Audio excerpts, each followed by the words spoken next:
오늘 귀한 선교 부흥회에 귀한 목사님 오셨습니다. 우리 이영진 목사님, 밝은빛 성명교회를 담임하고 계시는 우리 이영진 목사님이신데요.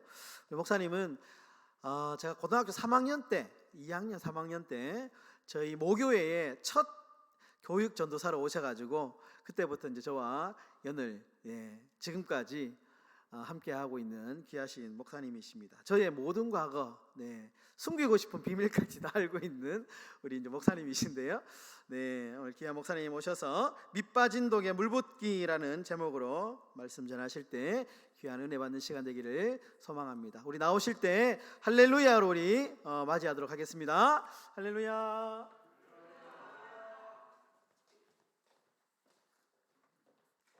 잠시 기도드리겠습니다. 하나님 아버지 은혜 감사합니다. 귀한 날, 하나님을 예배하는 이 귀한 날 우리를 주의 제단으로 불러주시고 하나님 앞에 모여 예배하게 하시니 하나님 참 감사합니다.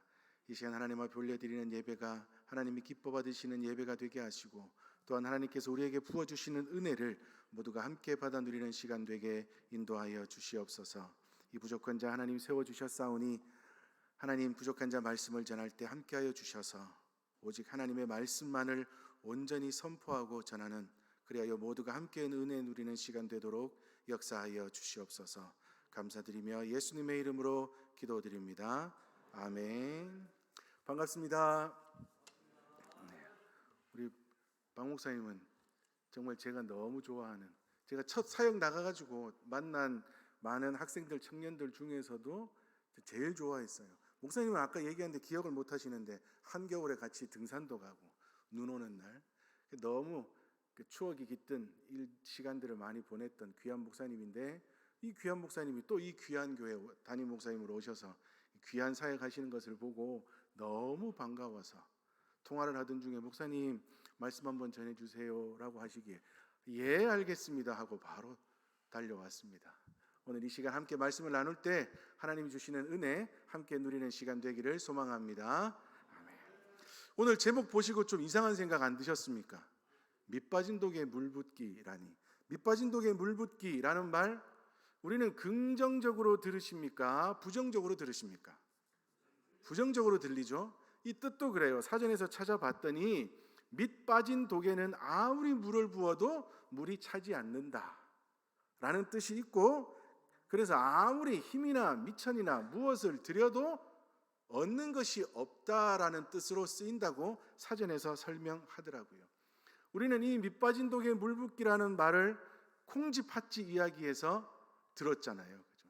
콩쥐가 밤새도록 밑빠진 독에 물을 부어도 물에 차지 않았어요. 그런데 그 이야기에서는 물론 두꺼비가 와서 깨진 부분을 막아 주어서 물이 차서 그 다음 이야기가 이어졌다라고 이어지는데, 만약에 두꺼비가 오지 않았다면, 콩쥐가 밤새도록 물만 부었다면 그 콩쥐팥쥐 이야기는 별로 재미없는 이야기로 끝이 났을 거예요. 여하튼 밑빠진 독에 물을 붓는다는 것은 우리에게 별로 좋지 않은 부정적인 이야기로 들려지기도 합니다. 그런데 어느 날 제가 가만히 생각을 하다가요, 밑빠진 독에 물 붓기 하시는 분이 한 분이 계시더라고요. 그분이 우리 하나님이시다라는 생각이 들더라고요. 그래서 오늘 그 이야기를 함께 나누어 보고자 합니다. 먼저 오늘 본문에 대한 이야기를 함께 나누어 보고자 합니다. 오늘 본문에 대한 내용은 우리 성도님들이 너무나 잘 알고 계시는 말씀입니다. 이 말씀은 천국에 대한 비유에 대한 말씀이라고 시작을 하고 있습니다. 포도원을 경영하는 주인이 있습니다. 그가 일꾼들을 찾으러 아침 일찍 인력시장으로 나아갑니다. 첫 번째 시간, 아마 우리 시간으로는 새벽 6시쯤이 되는 0시일 것입니다. 일할 사람들을 데려다가 포도원에 들여보내고 그들에게 하루 품삯을 약속합니다. 얼마요? 한 데나리온. 아마도 이 한 데나리온은 하루의 품삯으로는 넉넉한 금액이 아닐까 생각해 봅니다. 그리고 몇 시간이 지나 오전 9시쯤이 되는 제3시에 나가서 또 일꾼들을 데려다가 포도원에서 일하게 합니다. 그리고 또 잠시 후에 나가 아마 우리 시간으로는 정오쯤이 되는 제6시에 또 일꾼들을 데려다가 일을 시킵니다.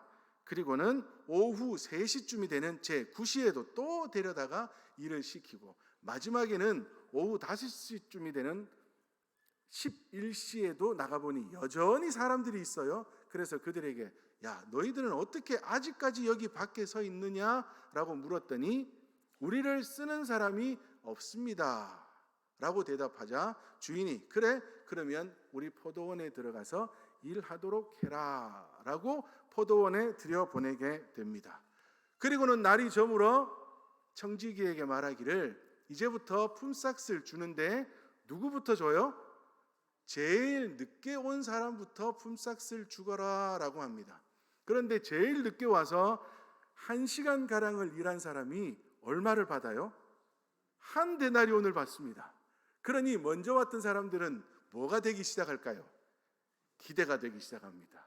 어떤 기대요? 많이 받을 기대를 합니다. 그런데 얼마를 줘요? 똑같은 1데나리온을 줍니다. 그러니 그들이 주인에게 화를 냅니다. 아니, 어떻게 이런 일이 일어날 수 있습니까? 1시간가량, 겨우 1시간 정도만 일한 그들과 온종일, 자기들은 몇 시간 일했어요? 12시간을 일했어요. 이 하루 종일 떼약 뺏어서 일한 우리들과 왜 똑같이 줍니까? 라고 화를 냅니다. 그랬더니 주인이 뭐라고 합니까? 야, 이건 누구 뜻이다? 내 뜻이다. 내가 내 것을 가지고 내 마음대로 하는데 무슨 상관이냐 라고 말하면서 또 너희들에게는 얼마를 약속했었다고요? 1데나리온을 약속했으니 정당하게 주지 않았느냐, 네 것이나 가지고 가라 라고 말하며 그들을 나무라고 쫓아내게 되는 장면이 그려지고 있습니다. 이 이야기는 물론 천국에서는 우리 모든 하나님의 백성들이 하나님 앞에서는 똑같다는 것, 먼저 된 자, 나중 된 자 상관없이 하나님 앞에서는 우리가 모든 하나님의 백성임을 말해주는 이야기입니다. 어떤 교회 갔더니 그런 일이 있었답니다.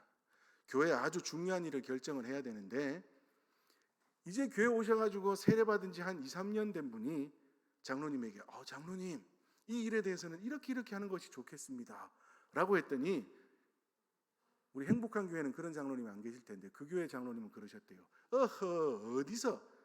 야야, 내가 이제까지 먹은 포도주만 해도 한 양쟁이가 되는데 이제 포도주 바카스병 하나도 안 되는 게 어디 내한테 이래라 저래라 하노? 고마 조용히 해 라고 이야기를 하더랍니다. 그 이야기 오늘 말씀에 비춰보면 그 장로님은 은혜를 못 받고 이제까지 지낸 분 아니에요. 그렇죠? 오늘 본문은 분명히 그것을 말해주고 있는 것은 맞습니다. 그런데 그 은혜와 함께 저는 여기서 조금 바꾸어서 다른 측면을 함께 봤으면 좋겠어요. 무엇인가 하면 이 포도원의 주인에 대한 모습을 함께 보았으면 좋겠습니다. 오늘 말씀의 시작을 하면서 천국은 마치 뭐와 같다 합니까? 천국은 마치 쭉 이어지다가 1절에 포도원 주인과 같다라고 말하고 있습니다. 그러니 이 주인이 도대체 어떠한 모습을 가지고 살아가고 있는 사람인가 하는 것을 함께 살펴보았으면 좋겠습니다. 여러분, 포도원 주인 이해가 되십니까? 저는 아무리 이 본문을 살펴보아도 이 포도원 주인이 이해가 되지 않습니다. 아니, 도대체 일꾼을 뽑으러 가는 모양새부터 해서 잘못된 것 아니에요. 여러분, 포도원 주인이 포도원 일꾼을 뽑으러 가려면 정당하게 우리가 생각했을 때 합당한 모습은 어떤 모습일까요? 제 0시에 필요한 만큼의 일꾼들을 다 데리고 와야 합니다. 자기의 포도원에 10명이 필요하면 제 0시에 10명을 다 데리고 왔어야 돼요. 20명이 필요하면 제 0시에 20명의 일꾼들을 다 데리고 왔어야 합니다. 그런데 포도원 주인은 어떻게 하고 있습니까? 0시에 찔끔, 3시에 찔끔, 6시에 찔끔, 9시에 찔끔, 11시에까지 나가서 일꾼들을 데리고 온다고요. 이 포도원 주인은 이상한 사람입니다. 그리고 오늘 읽은 우리 말씀 20장 14절에 보면 나중 온 이 사람에게 너와 같이 주는 것이 내 뜻이니라 라고 말씀하고 있고, 이 뜻을 살펴보면 주인은 아마도 이 일하고 있는 사람들에게 뭐 하고 싶은 사람일까요? 돈 주고 싶은 사람이에요. 여러분, 일을 시키는 사람이라면, 사업자라면, 아니면 어느 가게의 주인이라면 보통 일은 어떻게 시켜요? 좀 더 시키고, 돈은 어떻게 해요? 좀 더 덜 주고 하는 게 보통이잖아요. 그래서 요즘 아르바이트 하는 학생들도 주인들이 시간들을 어떻게 참 잘 나누어 가지고 무엇은 안 줘도 되는 시간만큼만 일 시키고 하는 그런 일들이 많이 일어나고 있지 않습니까? 그죠? 일은 더 시키고 돈은 덜 주고 하는 것이 보통의 일이에요. 그런데 오늘 이 포도원 주인은 어떤 사람이에요? 일은 덜 시키고 뭐는 더 주고 싶어요? 돈은 더 주고 싶은 사람의 모습처럼 보입니다. 0시에 일하러 왔던 사람에게는 한 데나리온을 약속을 합니다. 그런데 그 다음부터는 약속을 안 했습니다. 얼마 준다고 약속을 안 했어요. 4절에 보니 얼마 준다고 합니까? 상당하게 주리라. 이 말은 원어로는 그 뜻이래요. 네가 일한 만큼 줄게. 그러니 3시에 온 사람은 한 데나리온에서 얼마간을 빼야 합니다. 6시에 온 사람은 더 빼야 돼요. 9시에 온 사람은 더 빼야 돼요. 11시에 온 사람은 어떻게 해야 돼요? 안 받아도 할 말 없습니다, 솔직히. 하루 종일 놀다가 오후 5시에 돼서 6시에 일이 끝나는데 오후 5시에 주인의 눈에 들어서 포도원에 들어가 1시간이라도 일을 했다는 것은 뭐예요? 주인의 눈에 들었다는 거예요. 그래서 어떤 기회가 또 주어질 수 있는 겁니까? 다음 날 일할 기회가 또 주어질지도 모른다는 것에 만족해도 괜찮은 일이에요. 오늘은 1시간 일했으니까 돈 안 받아도 돼. 그런데 내일 주인이 너 어제 1시간 우리 집에서 일했던 애네, 오늘 일하러 와 라고 한다면 좋지 않을까? 그것만 해도 만족할 만한 상황이라고요. 그런데 그 사람에게까지 주인은 얼마를 주어요? 한 데나리온을 줍니다.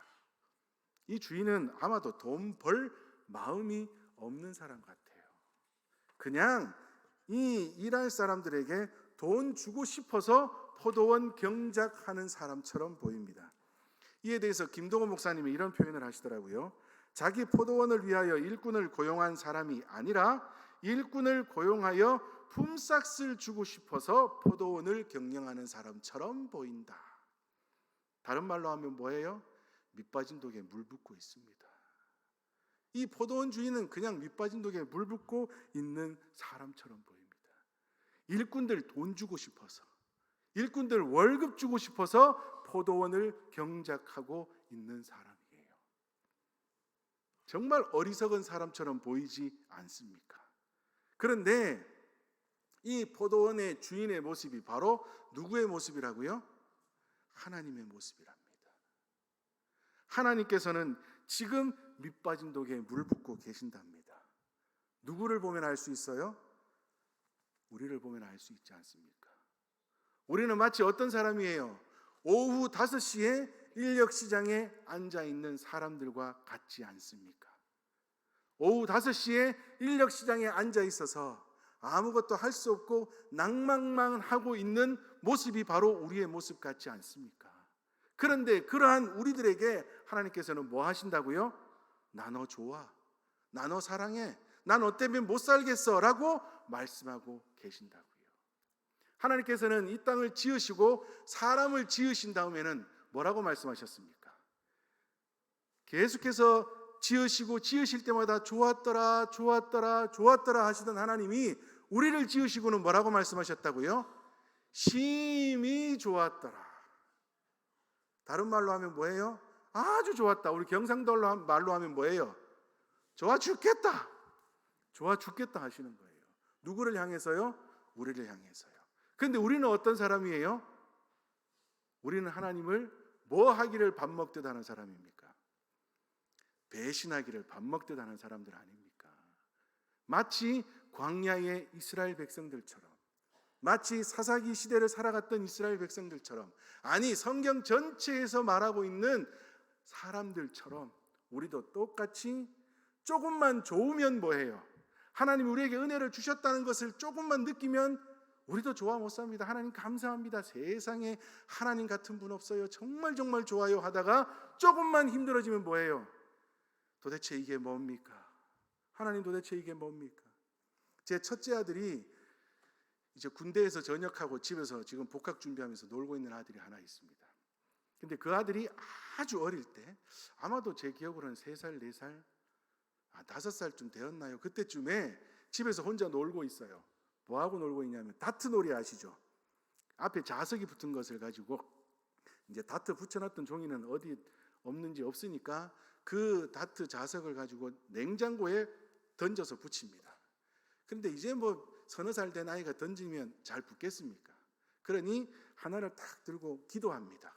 하나님, 이거 저기에 잘 붙게 해주세요 하고 탁 던졌는데 붙었을까요? 안 붙었을까요? 탁 하고 붙었어요. 그러니 얘가 뭐라고 했을까요? 오, 하나님 감사합니다. 그리고 떼와가지고 또 한 번 해요. 하나님, 이거 저기에 또 잘 붙게 해주세요 하고 던졌는데 붙었을까요? 안 붙었을까요? 안 붙었어요. 툭 하고 떨어지니 얘가 뭐라고 하는지 아십니까? 하나님 제정신이세요. 그걸 옆에 보고 있다가 제가 이야, 저 모습이 내 모습이구나. 조금만 잘 되면 하나님 감사합니다 하다가 조금만 잘못되면 하나님 제정신이세요. 도대체 뭐 하세요? 하고 살아가는 배신자의 모습이 바로 우리의 모습이 아닙니까? 그러한 우리들에게 늘 하나님을 배신하고 늘 하나님을 반대하여 살아가는 우리들, 마치 신앙의 조울증이 걸린 것처럼 좋았다가 싫었다가 웃었다가 원망했다가 늘 그렇게밖에 살아가지 못하는 우리 인생들, 그러한 우리들에게 하나님께서는 뭐하고 계신다고요? 마치 밑 빠진 독과 같은 우리의 인생들에게 하나님은 뭐하고 계세요? 그래도 나는 네가 좋아하며 계속해서 은혜의 물을 부어주고 계신다고요. 우리 하나님은 어떤 하나님이라고요? 밑 빠진 독에 물 붓고 계시는 하나님이십니다. 누구를 보면 잘 알고 알 수 있다고요? 여러분들 아니에요. 저 보면 알 수 있다고요. 저 보면 알 수 있다고요. 그런데 여러분, 그렇게 밑 빠진 독에 물을 붓는 일, 다시 처음에 잠깐 말씀을 드렸던 콩쥐 팥쥐 이야기로 돌아가 보면요, 제가 어느 날 콩쥐 팥쥐 이야기를 이렇게 혼자 상상하면서 이렇게 있다가 보니 콩쥐가 그래도 두꺼비가 올 때까지 부었던 그 물 어디 갔을까? 그래도 혹시나 깨진 부분은, 독은 이만하고 깨진 부분은 요만하니 어린 콩쥐의 생각에 물을 계속 갖다 부으면 어느 정도 차지 않을까 생각에 계속 갖다 부었지만 두꺼비가 오기 전까지는 계속 빠져버린 그 물 어디 갔을까요? 어디에 갔을까요? 마당에 흘러가지 않았을까요? 이건 제 혼자 상상이에요. 그 콩쥐팥쥐 이야기는 없습니다. 그 물이 마당에 쫙 흘러갔더니, 보통 옛날에는 마당은 우리가 드라마나 이런 것을 보면, 사극 드라마 보면 초가집 뭐 이런 집들의 마당을 보면 마당이 항상 어떻게 있어요? 바짝 말라 있습니다. 그런데 아마도 콩쥐가 한참을 들이부었던 물이 마당을 가득히 메우니 그 마당은 어떤 마당이 되었을까요? 촉촉히 적셔진 마당이 되었다고요. 그랬더니 그 마당이 어떻게 되었을까요? 마른 땅에서 젖은 땅이 되고, 젖은 땅이 좋은 땅으로 변해 있어서 다음 해 봄에 꽃씨가 날아서 콩쥐의 집 마당에 내렸더니 콩쥐의 집 마당이 어떻게 됐을까요? 상상력이 있으셔야 돼요. 상상력이. 어떻게 됐을까요? 콩쥐 집 마당이 꽃밭으로 변하지 않았을까 라는 생각을 혼자 하다가, 오와 좋다, 이야 내가 어떻게 이 생각을 했지, 혼자 이렇게 오 대견해 하고 했던 적이 있습니다. 아마도 그러지 않았을까 혼자 상상해 보았습니다. 밑 빠진 독이라고 부었던 그 물, 흘러버렸다고 아무 쓸모없다고 생각했던 그 물이 콩쥐의 집 마당을 꽃밭으로 만들어 버렸습니다. 바로 우리 하나님도 똑같은 일을 우리에게 하고 계시지 않습니까? 밑 빠진 독과 같은 우리 인생 가운데 하나님께서 계속해서 은혜의 물을 부어주시니 그 물로 인하여서 우리의 마음밭이 촉촉히 적셔져서 그래도 주일이라고 하나님 앞에 나와 예배하고, 그래도 하나님의 사람이라고 맡은 바 직분을 감당하며 살아갈 수 있는 하나님의 사람으로 세워주시지 않았을까요? 하나님의 그 은혜가 없었다면 하나님이 야, 네 봤더니 저 밑이 깨진 독이네, 깨진 독과 같은 사람이네, 난 너 안 해 하고 버리셨다면 우리는 어떤 사람이 되었을까요? 부족하지만, 깨졌지만, 너무나 엉터리 같지만 그래도 하나님이 우리를 안으시고 우리 가운데 하나님께서 은혜를 부어주시니 저는 목사가 되어서 말씀을 전하고 있지 않습니까? 저는요, 목사가 되어서 말씀을 전할 사람이 아니었다고요. 저는 성격이 좀 대범해 보입니까? 소심해 보입니까? 생각은 안 하셨네요. 다시요. 제가 좀 대범해 보입니까? 소심해 보입니까? 예? 굉장히 소심한 사람처럼 보인다고요? 굉장히 소심한 사람이에요, 제가. 초등학교 5학년 때인가 선생님이 야, 너희들 목소리를 내가 영원히 간직하고 싶어 라고 하셔서 제일 앞에 있는 애부터 일어나서 책을 한 달러씩을 읽으래요. 그러면 선생님이 녹음을 해서 그걸 가지고 평생 간직하시겠대요. 녹음이 끝까지 잘 됐을까요? 안 됐을까요? 멈췄어요, 한번. 왜 멈춘지 아십니까? 제가 목소리가 작아가지고 너무 떨려가지고 책을 읽는데 이렇게 선생님이 잠깐 야, 이영진 너 다시 읽어. 네 때문에 목소리 녹음 하나도 녹음 안 돼 라고 할 정도로 저는 굉장히 소심한 사람이에요. 진짜 아무것도 못하는. 지금도 말씀 전하는 일 외에 어디 이렇게 사람들 모인 데 가서 말도 잘 못해요. 저는 그렇게 너무나 소심한 사람이고, 정말 아까 목사님이 저의 숨길 수 없는 과거까지 알고 계시는, 목사님 숨길 거 없어요. 제가 숨길 게 많은데 정말 엉터리 같은 인생인데, 그러한 인생 가운데에 정말 깨져버린 인생 같은 저에게 아무리 은혜의 물을 부어도 다 흘러버려서 남을 것 없는 것 같은 제 인생인데도 하나님께서 은혜를 부어주셔서 지금 이 자리에서 말씀을 전하는 목사로 세워주셨다는 거예요. 우리 하나님은 정말 밑반지독에 물을 부어 그래도 그 가운데서 은혜를 누리게 하시는 하나님이라는 것을 깨달았습니다. 자, 그렇다면 우리는 어떻게 살아야 할까요? 이제 우리는 어떻게 살아야 할까요? 우리도 밑빠진 독에 물 붓는 사람으로서 이 땅을 살아가야 합니다. 제가 지금은 여러 가지 사정으로 우리 교회 공동체를 다 흩어버렸어요.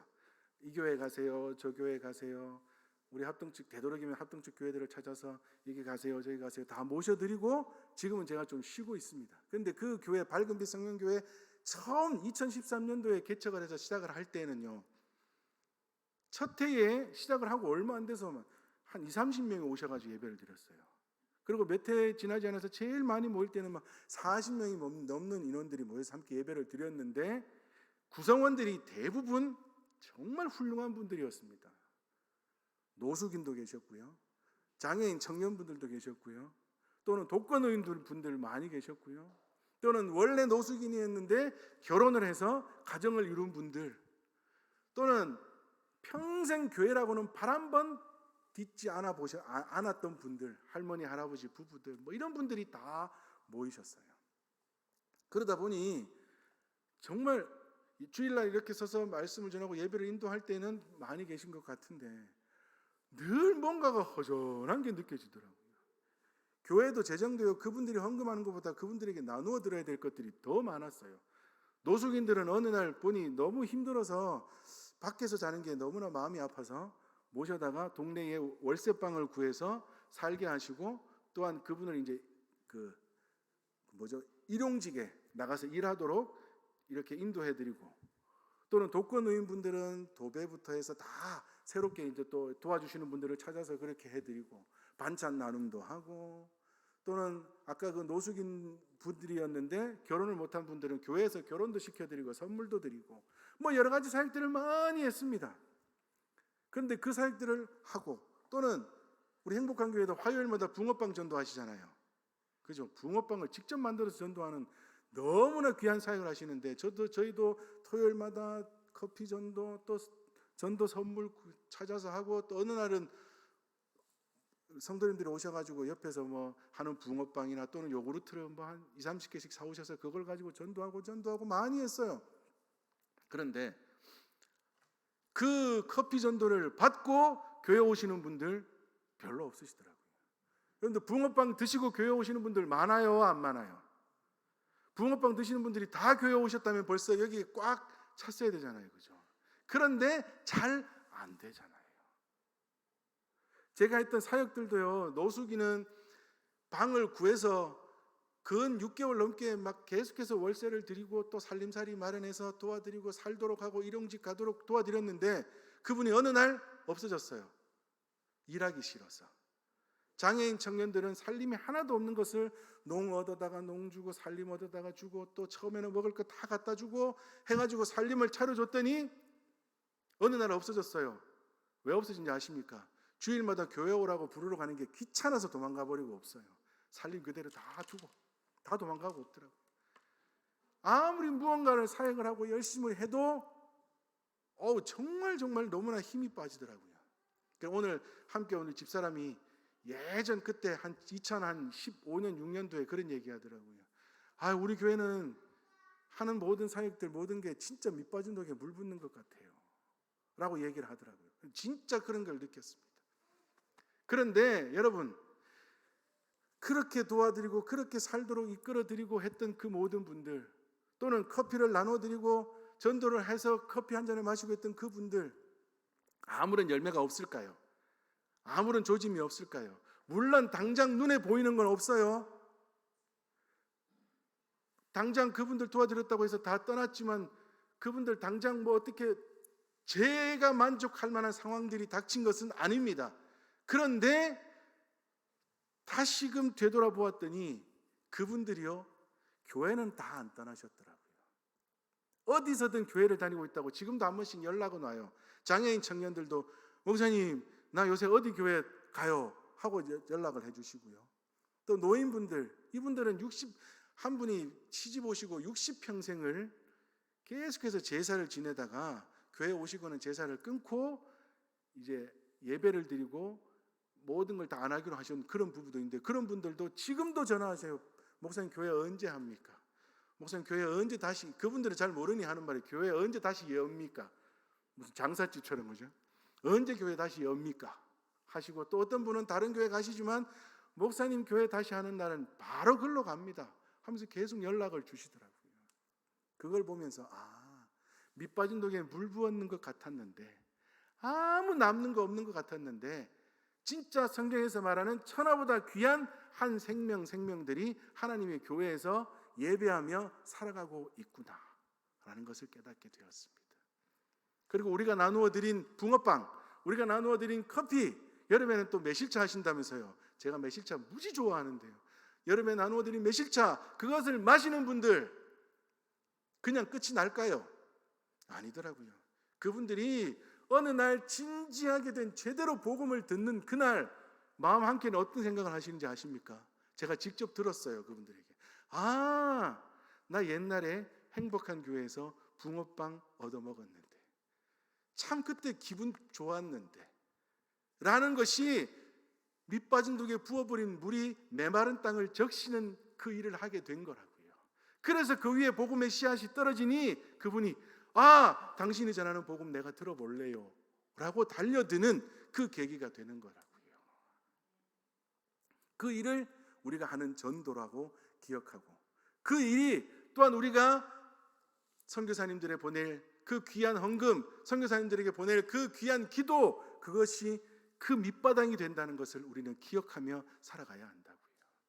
오늘 선교 부흥회입니다. 제가 어떤 말씀을 전할까 막 고민을 하다가, 제가 뭐 직접 선교를 나가본 것도 아니고, 저도 뭐 성명교회라는 큰 교회에 있었지만 희한하게도 외국으로 선교 나가는 그 기간들은 기가 막히게도 비켜가서 한 번도 못 갔어요. 제가 그래서 외국 선교도 한번 못 나가보고 했지만, 그래서 어떤 말씀을 전할까 늘 계속해서 고민하고 있다가, 그래도 선교든 우리의 신앙의 삶이든 가장 바탕이 되는 말씀을 전하면 그 가운데에 선교하는 일에도 힘쓰는 그런 계기가 되지 않을까 해서 이 말씀을 준비하여 전해드리고 있습니다. 우리가 선교하는 일도요, 여러분 선교헌금 드리고 그 선교헌금이 외국 선교사님들에게 전해져도 우리는 뭐 1년에 겨우 한두 번 그 선교사님들을 뵐 수 있을까요? 그래서 그것이 굉장히 좀 뭐라 그럴까, 선뜻 많이 이렇게 하지 못하는 것이 교회에서 드리는 많은 헌금들 중에 선교헌금이 아닙니까?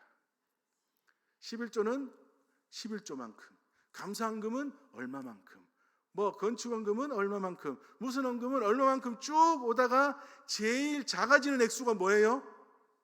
거의 선교헌금 이런 게 아닙니까? 그죠? 그런데 어떻게 보면 이 선교헌금을 더 많이 하나님께 드릴 수 있는 하나님의 백성이 되어야 될 줄 믿습니다. 11조를 하면 뭐 어떤 헌금을 하면 뭐 물론 이런 우리가 교회에서 하는 재정 프로그램 이런 데 보면 다 표가 나는 것 있지만, 그래서 나도 기분이 좋고 다 좋지만 어떻게 보면 선교헌금을 하는 것은 정말 밑빠진 독에 물 붓는 것과도 같아요. 표가 안 나니까요. 당장 나한테 어떤 이득이 없는 것 같으니까요. 무슨 뭐 눈에 보이는 게 없으니까요. 그러나 그것이 진짜 사람을 살리고 사람을 세우고 복음을 온전하게 전하게 하는 너무나 귀한 밑거름이라는 것을 우리는 기억하며 하나님 앞에 선교하는 일에 더욱더 힘쓰는 행복한 교회 성도님들이 되어야 될 줄 믿습니다. 아까 말씀드렸던 김동호 목사님이라는 분이요, 처음 어느 교회, 지금 기억이 잘 안 나는데 어느 교회 담임으로 가셔서 건축을 해야 하는데 건축원금이 그때 아마 30억인가 40억이 되었답니다. 세월이 그래도 한 20년 30년 더 전의 일이에요. 꽤 큰 돈이잖아요. 그 교회를 세워도 멋진 교회를 세울 수 있는 금액이었는데 그 금액을 뭐 한 줄 아십니까? 선교하는 일에 쓰셨답니다. 어떤 선교요? 그것을 종잣돈으로 해서 사람을 살리는 일을 하셨답니다. 공장을 세우고 사람들을 교육을 시켜서 사업을 일을 하게 하고, 옛날에 들어보셨죠? 그 탈북민들이 하는 가방 공장 이런 것도 세우시고요. 정말 위기의 가정들을 일으켜서 김밥집을 하도록 교육시키시고 그 가게를 이룰 수 있도록 모든 돈을 다 빌려드리는 그런 일들. 그걸 하다가 떼인 돈도 많답니다. 잃어버린 돈도 많답니다. 그런데 남는 건 뭐예요? 사람이 남았답니다. 영혼들이 남았더랍니다. 그것을 우리는 기억하며 살아갈 수 있어야 합니다. 여러분, 선교 부흥회, 선교 주일입니다. 하나님 앞에 선교 예물을 작정하고 드리는 일, 올 한 해는 그 어느 때보다 더 많이 하나님 앞에 드려 더 아름다운 선교의 열매를 맺을 수 있는 우리 행복한 교회, 또 우리 모든 성도님들이 되시기를 주님의 이름으로 축복합니다. 하나님이 누구에게 하셨다고요? 그 일을 우리에게 하셨으니, 밑 빠진 독에 물 붓는 것과 같은 그 일을 우리에게 하셨으니 우리도 그것처럼 보이는 일이라 할지라도 선교하는 일에, 보내는 선교사, 기도하는 선교, 모든 선교하는 일에 더욱더 열심을 다하여 행함으로 정말 우리 행복한 교회를 통하여서 더욱더 선교지가 아름다워지고 많아지고 풍성해지는 놀라운 은혜가 임하기를 다시 한번 주님의 이름으로 축복합니다. 아멘. 기도하겠습니다. 하나님, 감사합니다. 오늘 부족한 자 하나님의 말씀을 대언을 했습니다. 하나님, 말씀을 전하는 가운데 혹여나 잘못된 것이 있다면 이 머리를 들기 전에 제하여 주시고, 우리 가운데 남아야 될 말씀이 있다면 우리의 심령 골수 가운데 있게 하시사 우리의 삶으로, 신앙으로, 고백으로 나타내며 살아갈 수 있도록 인도하여 주시옵소서. 하나님이 세우신 이 행복한 교회, 하나님께서 은혜를 더하여 주시사 이 지역과, 아니 이 지역을 넘어 이 한국 땅과 온 열방 가운데에 하나님의 뜻을 전하며 하나님의 복음을 전하며 귀한 일을 감당하는 교회가 될 수 있도록 인도하여 주시옵소서. 세우신 담임 목사님 은혜를 더하여 주셔서 목양할 때마다 하나님께서 함께 하시고 강건하게 하시사 목양을 통하여 또한 전하시는 말씀을 통하여 이 지역의 많은 이들이 주께로 돌아와 이 행복한 교회가 차고 넘치는 하나님의 부흥의 은혜를 누릴 수 있는 귀한 교회가 될 수 있도록 인도하여 주시옵소서. 우리 장로님들, 권사님들, 집사님, 우리 모든 성도님들의 삶 가운데도 하나님께서 함께하여 주셔서 그 삶이 하나님 앞에서 복된 삶이 되게 하시고 그들이 행하는 모든 일들이 하나님 안에서 복된 일들이 되고 또한 하나님의 은혜를 누리는 일들이 되어 날마다 풍성함을 누리며 살아가므로 그 삶 가운데에서 더욱더 하나님 앞에 영광 올려드릴 수 있는 우리 모든 행복한 교회 성도님들의 삶이 되도록 인도하여 주시옵소서. 감사드리며 예수님의 이름으로 기도드립니다. 아멘.